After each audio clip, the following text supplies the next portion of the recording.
Hello and welcome back to the Disc Golf Pro Tour on JomezPro. We are here for the final 9 holes of the 2020 Memorial Championship presented by Discraft at Vista del Camino Park in Scottsdale, Arizona. Big sexy commentary here with you as always, Nate Sexton and Jeremy Colling. The sprint has come to the final leg of the race.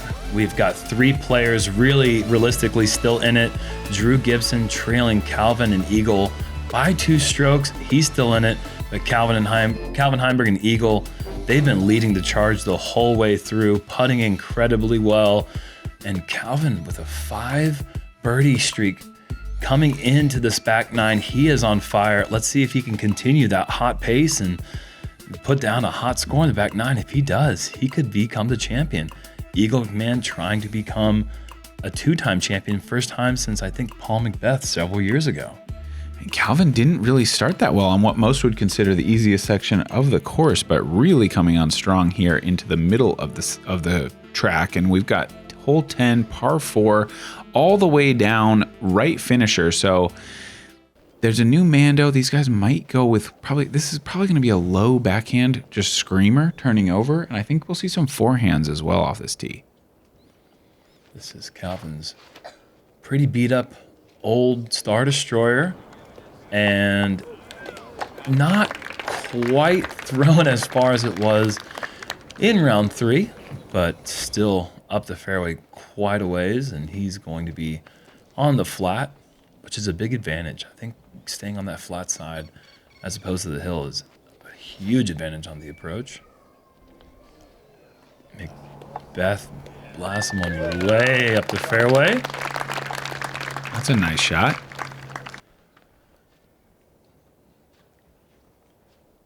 Par 4, you want to throw far with a low ceiling, so naturally grab a mid-range. Oh, and Drew does release that a bit low. Wasn't expecting anything besides perfection. He's been throwing those mids so well this week.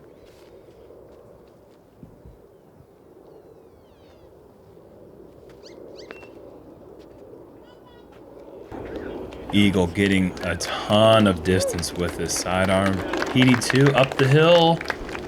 Rolling up the hill, but that's not far enough where that should be any problem for him to throw a safe approach sidearm skipping up to the green. Drew has a lot of distance left as you see him just lay into this. Gets a little bit of turn, but now it's fading. Distance is good. And that was a buzz again. It was. It was a buzz.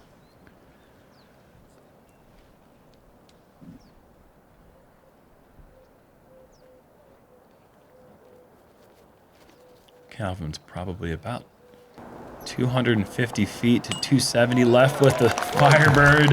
Ooh. And he draws the base of the basket. It's going to be 6 in a row.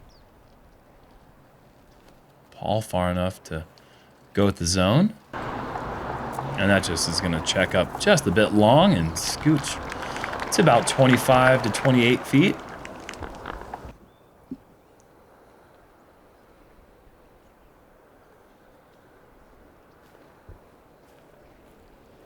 Razor claw approach. And that'll be a tap in for Eagle. For birdie for Eagle. Bears a little more details when that player is involved. Drew from just outside the circle. Really important putt here.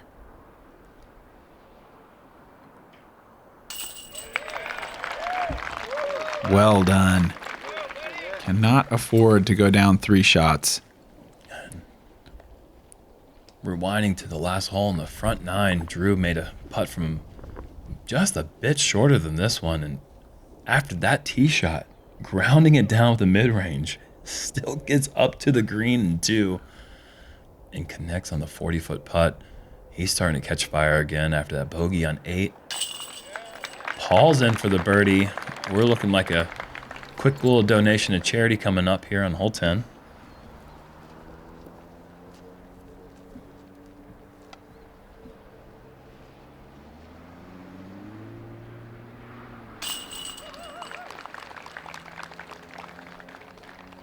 Nice birdie.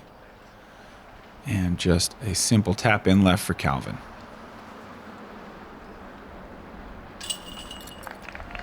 Hole 10 is probably one of the easiest holes on the course, so no real surprise to see these guys pick up a star frame.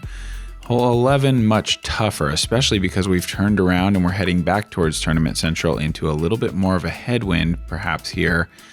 This one, 759, OB on both sides, multiple mandatories down the left side that force you right away from the walking path. Big driver here is a great play. Hang it out wide and try to swing back left, but not too far left because your angle gets a little bit worse the farther left you go. And this wind seemed to be pretty tricky throughout the hole. It seemed like it switched directions multiple times. What the wind is doing off the tee is usually a little bit different than just a couple 100 feet away. The road right behind you, and Calvin with a nice drive. Too far of a skip could be a problem, but I think he's going to be in a good spot to just probably pitch a spike hyzer over the palms. And he got so far up the fairway that the angle becomes less important. Yeah, and cutting off the distance is so huge on this tee shot. It doesn't look like much wind at all at the moment. There's another Zeus for McBeth. I think that's about exactly where he's trying to throw that. Just dead center fairway, 400 feet or so down towards the basket.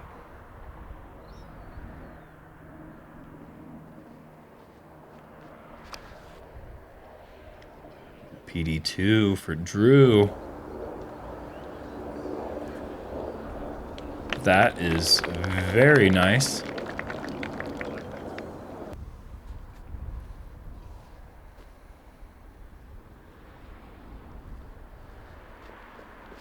And it just, obviously, you know, when you can't feel the conditions, it looks like these guys are just throwing simple hyzers, and maybe that is what it comes down to for these players. But with how fast this grass is and the way that the sidewalk does come into play, you do see a lot of shots drift over there pretty far left. These players just make it look so easy that it doesn't seem like more than just them swinging their arms and the disc goes exactly where they want.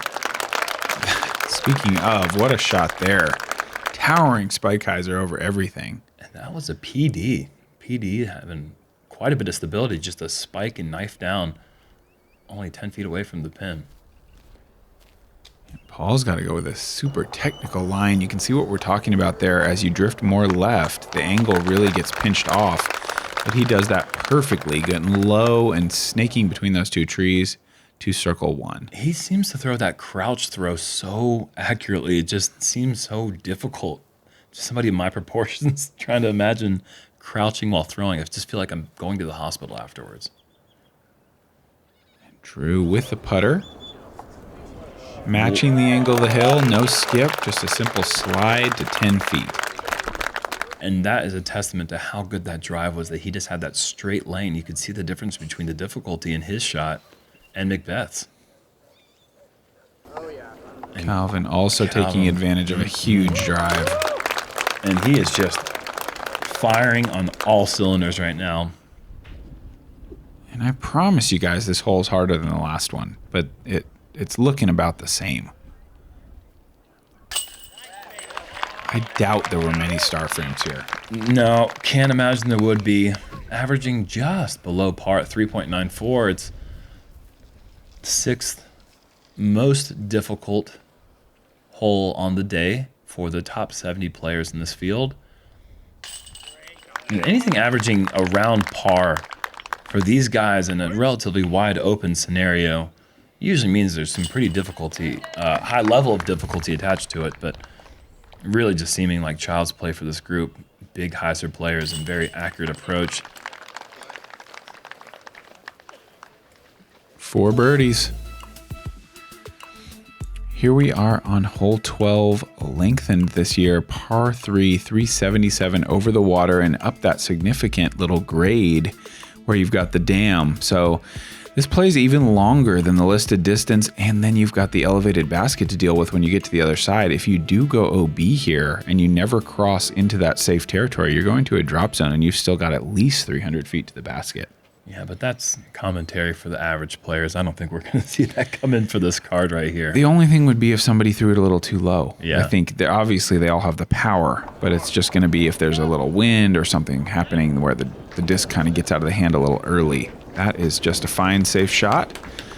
And that is Calvin's Draco. I believe an infinite disc Draco.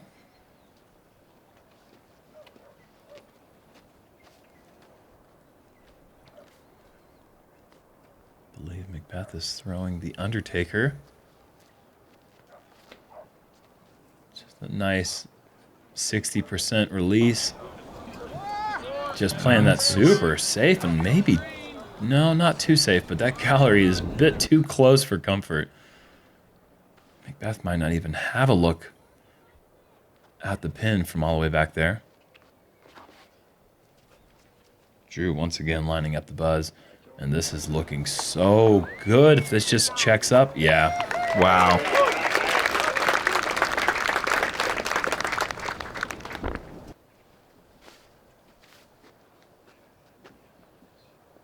Eagle with the cloud breaker. We saw him throw this just a couple feet away in the round before. This one's got a little more speed, a little more angle, but... Oh, no! Oh, heartbreaker. All you gotta do is just smile and shake your head, but I mean, he is now pushing Circle 2's edge, and Calvin's got a putt to take the lead. That was awful luck. That wasn't going to be more than 30 feet away if it doesn't hit that base. Yeah, I mean, it maybe even just knifed down straight into the ground. We don't know. Come on, Eagle. Let's see him hit this. Yeah. Oh, that's disappointing. Deserved a birdie there. At least a much, much closer look at it, that's for sure. And Calvin with a huge opportunity now.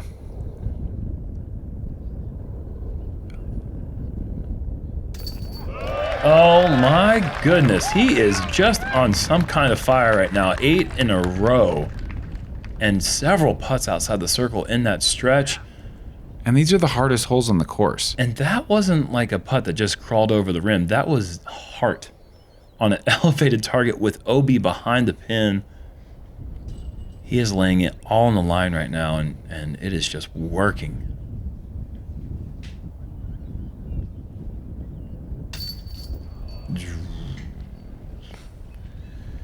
Oops.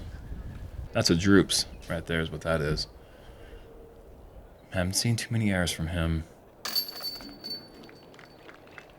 What I'm most excited about this season is just to play.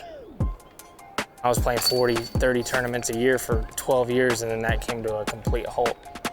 The most important thing I've learned is just have a little bit more patience. With patience comes more success.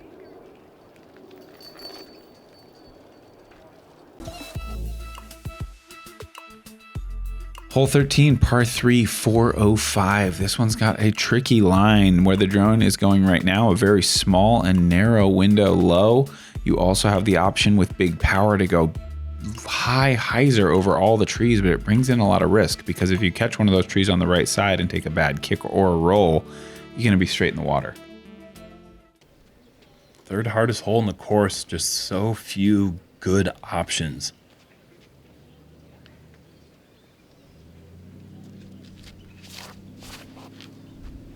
Calvin going the low straight option. And yeah, wow, all the way inside the circle. That was the eagle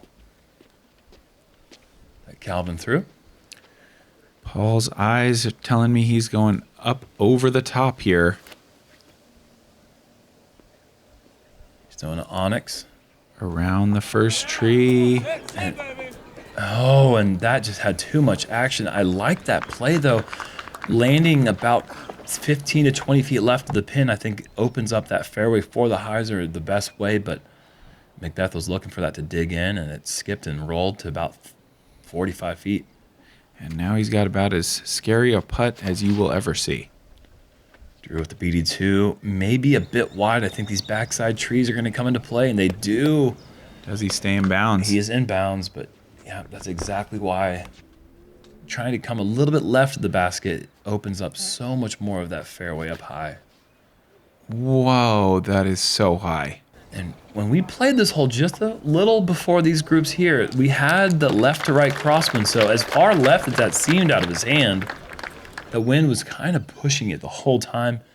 Never had the distance though, which is something we rarely ever say for eagle.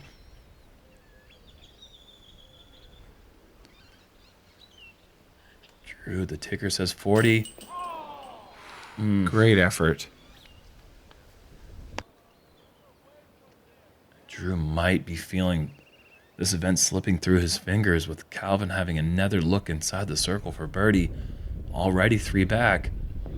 And Paul just wisely electing to lay that one up.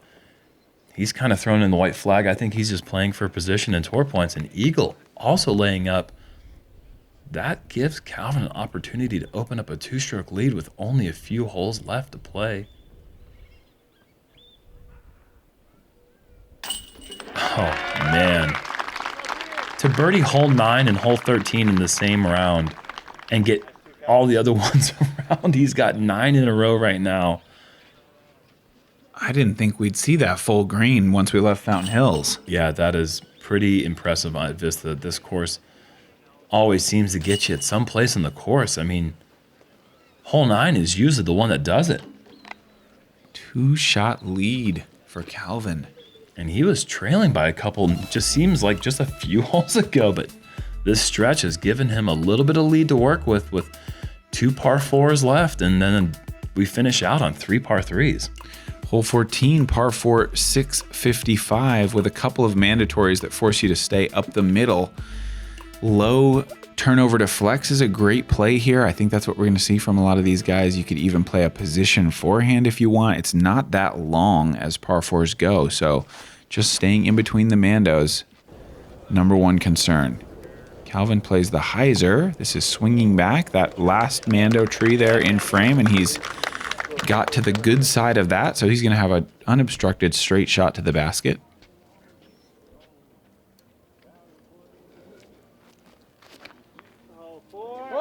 Oh, no. Oh, wow.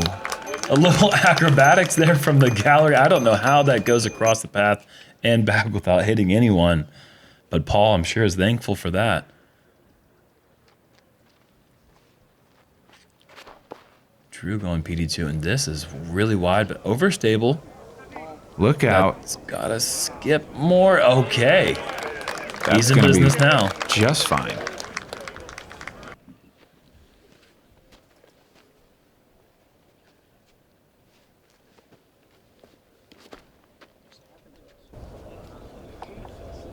I'm a little surprised that they all went with the hyzer route, but with good results, nobody getting really aggressive, just playing position, setting up that straight shot on the second.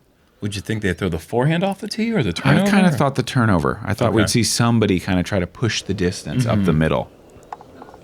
And Paul skipping pin high right, 34, 2 feet, depending on where that stops rolling. Eagle you knew he had a forehand in him at some point. Yeah, this And is now is that point. perfect. He knew exactly what he wanted to do there. Played to the left side of the fairway to open up that spike shot. Forehand approach, a popular option on this hole right now with Calvin going with the Firebird. This has got a lot of speed. Checks up and rolls inside the circle. He's got another putt to go 10 for 10. Even Drew lining up the Firebird forehand. And that's wide. Yep. And that needs to sit down, and look at this thing rolling. Stop doing that. Should still be okay, but he's not happy with that reaction. That's the second time we've seen a ton of skip roll action on these hard pan ground. Paul missing the putt. You can kind of see and hear the wind really picking up there as he lined that up.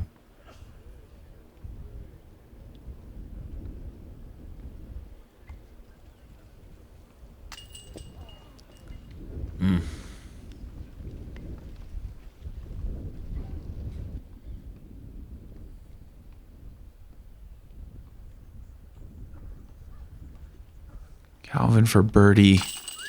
And he makes good. And Eagle's going to tap that in. And it's a 2-horse race, I think. Yeah, at this point. Yeah, it certainly is. With Drew and Paul missing this hole. Oh, no.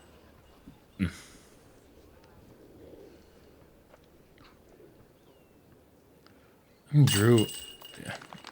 Obviously, he's got to connect on those 2 putts. Either one of them. But he was just mere inches away from just hitting the base of the basket and dropping in there for a tap-in and moving on to the next one. I mean, even had he made that putt, the chances of him making up, well, it would have been 4 strokes in these next 4 holes would have just outside chances. But now we can go ahead and close that chapter in this story. It's 2 horses, 2 heads, 2 players. And hole 15, par 4, 741 with 2 late mandatories on the left side, forcing you around this corner rather than trying to cut the corner and go over the path. You might see a roller here. Huge turnover is also really a popular play. They're going to look to push this way up the fairway to make that second shot as easy as possible. And if Calvin can throw a drive like we saw in round 3, he's going to have another short approach. He's got that old Star Destroyer in his hands. And, I mean... My goodness. Maybe even better. He's passed both mandatories, just a short skip shot to the green now. That is so far. I don't know what we see right there in the background, but back to Eagle. He's going to be throwing the roller, and that is an PD2, very overstable. I wonder if he's even thinking maybe trying to cut and go around both mandatories. I don't know if that's... fighting towards that fence. Oh, he's fortunate there. Sometimes it will go through. Seen a couple rollers in the day make both mandatories and still hold cut and get up towards the green. Obviously, it's not something you see very often. Paul going air shot conservatively, but on that right side opens up a much better second shot.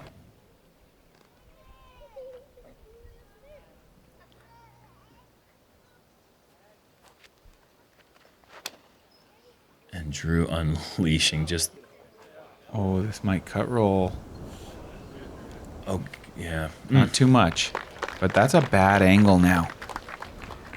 He's going to have to play a low skip burner.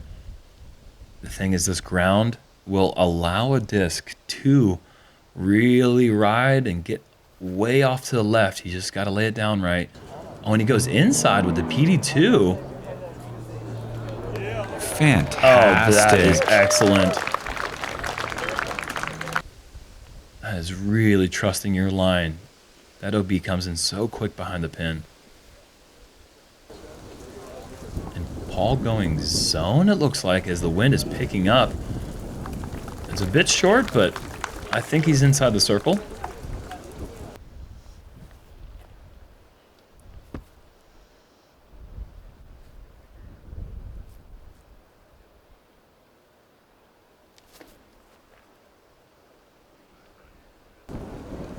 What disc is that? A mid-range standstill spike hyzer? I believe that was MD5. Okay.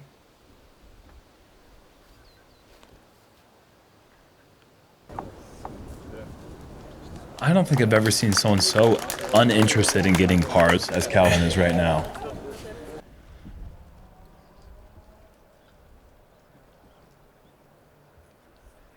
This is a huge putt for Eagle. Yeah, this is getting close to do or die. He does.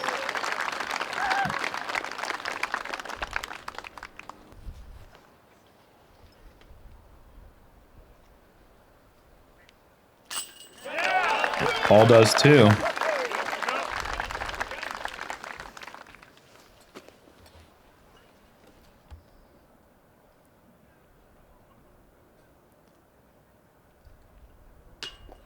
Oh, okay. Well, things are certainly much more interesting after that. Wow. Calvin low from 20 feet. And this next hole, if there is one on the course, is a huge forehand favored shot off the tee. This is a tough one, 16, because it's on that really steep slope. You see some backhands that are honestly even a safer play if you could throw it correctly. I wouldn't be surprised at all to see Drew go to that buzz and just hit it hard and try to slide up to the basket. Super prevalent like rollaway risk here. And you see the OB path down there.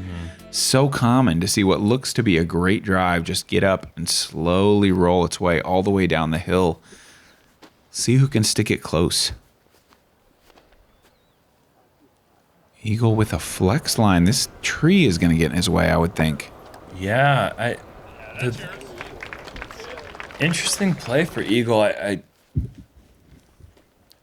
really think the way to bring birdie into the equation the best is to throw a low runner, kind of like you see here from Paul. Something that slides up the hill.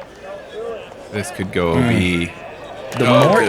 The more it skips into the hill, the more it's prone to roll. You really just want to have it just on the ground the whole way up and let the disc just do all the work and kind of just run out of gas once it gets to that top of the hill. And like you said, Drew going with a buzz. And this is going to be good, I think. A little slide forward.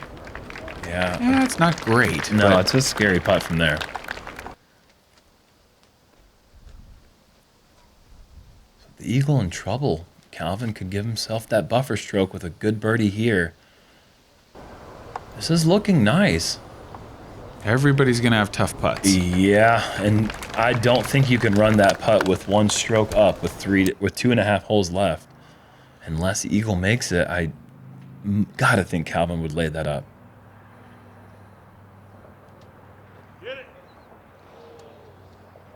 I guess we will see.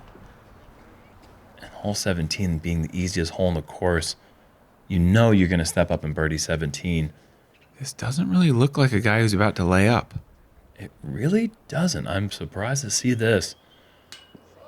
Fortunate there, not to catch edge and roll. You're really rolling the dice running that putt. But he does get away with it.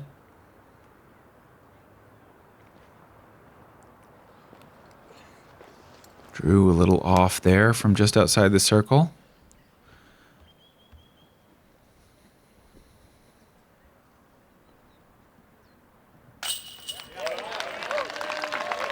All in for the only birdie of the group. And he's putting together a good round. It just never really was in the mix because couldn't hang with the group after the poor performance in round 3.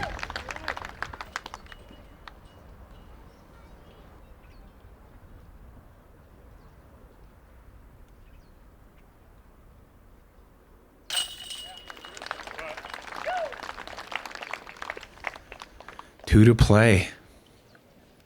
And really more like 1.5. Yeah, it seems like less than 2 because 17 is just about as easy as it gets. 2.26 average. You might as well just walk straight to 18 and just write down 2s for the whole card. Wow, and to think that it was 2.61 with the full field, and after the cut, 2.26.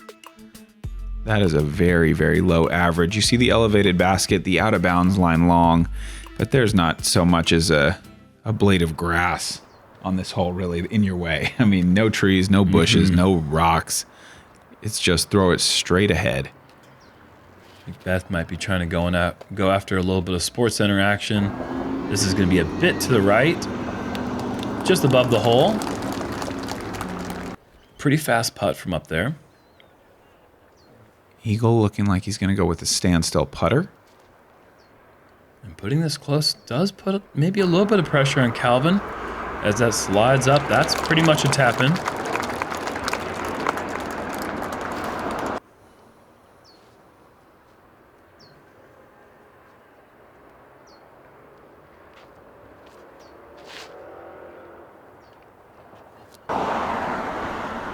Drew just a little short, but not bad. And Calvin, He is going with the Rhino. Loves that disc. He trusts that disc. Oh, this looks great. Yep. A little fast, but no, not at all, actually.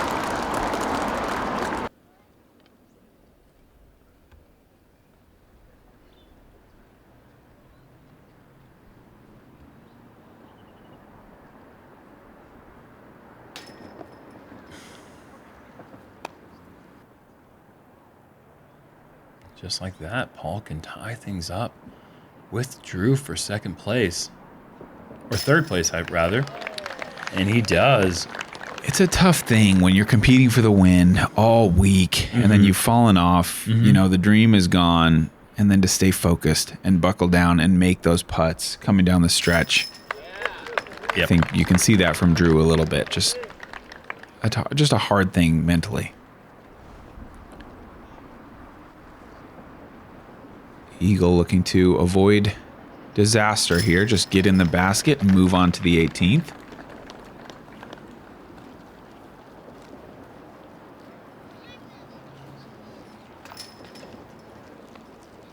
And we're going to have Eagle teeing first, at least between Calvin and Eagle, the two that matter right now. The 18th is a strange hole design, to be honest. A tough one. Triple mandatory super late. OB on that left side, OB right as well.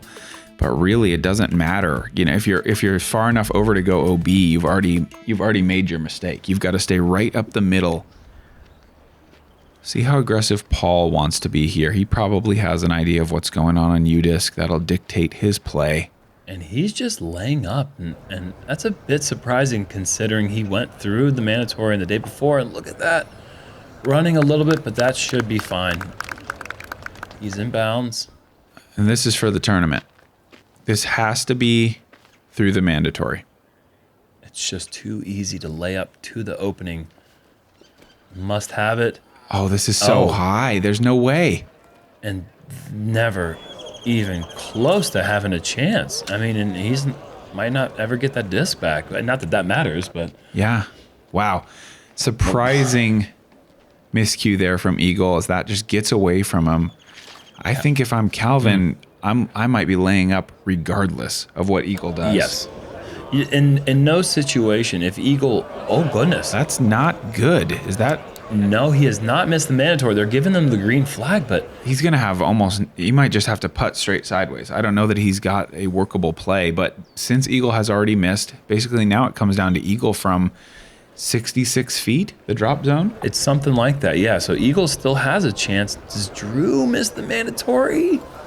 Safe. Essentially he has. I mean, he's in bounds, but that's going to be a wasted stroke just to get to the mouth.